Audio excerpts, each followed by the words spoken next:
ゼファーガモン。新コンテンツデジモンリベレーターの主役究極体として登場したゼファーガモン。本テーマのカードは4月のテイマーバトルで先行配布され、コンテンツ開始に合わせてスタートデッキ発売、エクストラブースター発売と連続での強化をもらっています。本デッキは新ギミックボルテックスを活用したデッキで、ボルテックスは自分のターン終了時に自身で相手デジモンにアタックできる効果で、最大の特徴はこの効果でのアタックは登場したターンにも可能な点。基本的に登場したデジモンは速攻を持っていない限りアタックはできませんが、ボルテックスを持っているデジモンはターン終了時に限りデジモンに対して登場ターンでもアタックが可能です。1点注意なのが、ボルテックスを持っているデジモンが複数体いる場合、1体でしかアタックできないので使用の際は注意しましょう。スタートデッキに収録された風間ショートと合わせることで、アタック対象を他のアクティブデジモンはもちろん、プレイヤーに変更することで最後の1点を作ることも可能です。プテロモン系譜のデジモンも新規で収録されており、新規のプテロモンは自分のターンに特徴に鳥を含むデジモンに進化するとき、進化コストをマイナス1するシンプルかつ強力な効果を持っており、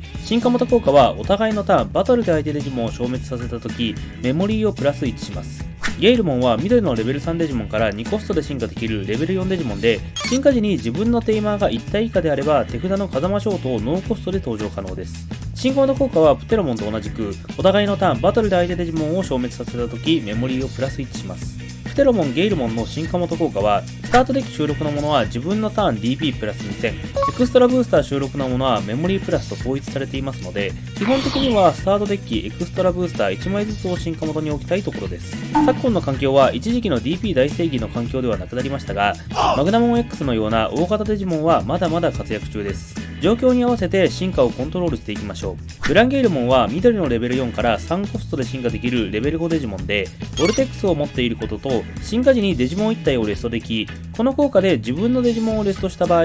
相手のターン終了まで相手のデジモンの効果を受けなくなります。進化元効果はスタートデッキのグランゲイルモンと同じく、自分のターンに1回、このデジモンがデジモンにアタックした時、自身をアクティブにできます。昨今は強力な効果を持ったデジモンが多数活躍しているので、基本的に耐性のないデジモンは除去されてしまいます。相手のターン終了までとはいえ、そのリスクを大きく軽減できる強力な効果です。新規のゼファーガモンは緑のレベル5デジモンから4コストで進化可能なレベル6デジモンで、本来の特徴の他にルール効果として潮流型を持っています。スピリティアタックプラス1とボルテックスを持っており、さらに進化時アタック時にデジモン1体をレストさせ、この効果で自分のデジモンをレストした場合、レスト状態の相手デジモン1体をデッキの下に戻します。この効果はターンに1回の制約がないため、進化時アタック時はもちろん、グランゲイルモンの進化元効果でアクティブになった後も使用できるので、おおよそ3回の使用チャンスがあります。また、最近の環境は大型ブロッカーはもちろんですが、消滅時をトリガーにする厄介な効果や、トラッシュを活用したり、トラッシュから回収するカードも増えてきているので、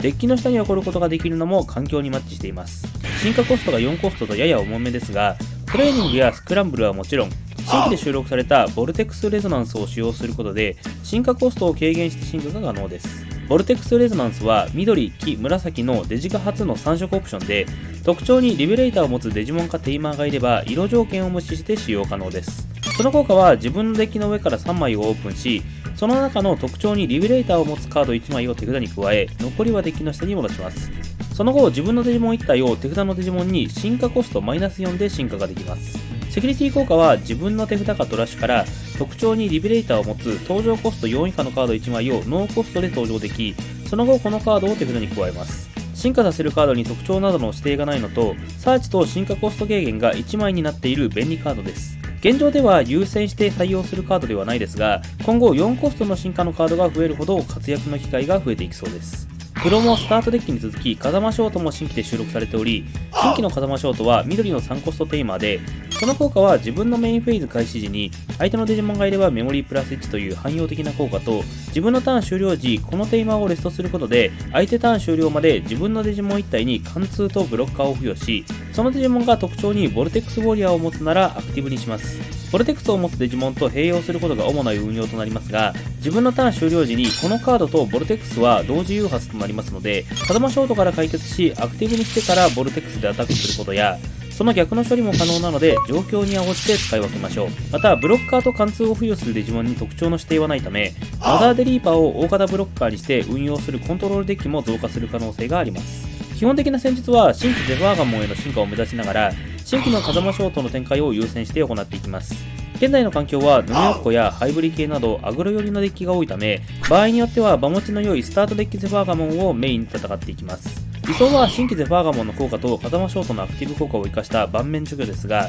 難しい場合は他の効果で相手デジモンをレストしながらバトルメインでの盤面除去を行います。特にヌメウッコのような消滅時効果を多用するデッキについては、新規ゼファーガモンの効果をより意識したプレイングを心がけましょう。新規ゼファーガモンに進化した場合、基本的に除去がないのですぐ除去されてしまいますが、登場ターンでもアタックが可能なボルテックスとスクランブルの登場効果の相性がとてもいいので、盤面が空になっても立て直しは可能です。しかしミラー戦だけは脳死での進化ができません。仮に場に展開する場合はデジモンの効果への耐性をつけた上で必ずアクティブ状態での展開を心がけましょう。新主人公のデッキとしてはかなり理想に近い形で実装されたこのデッキ、今後も物語に合わせて強化も続く息の長いデッキです。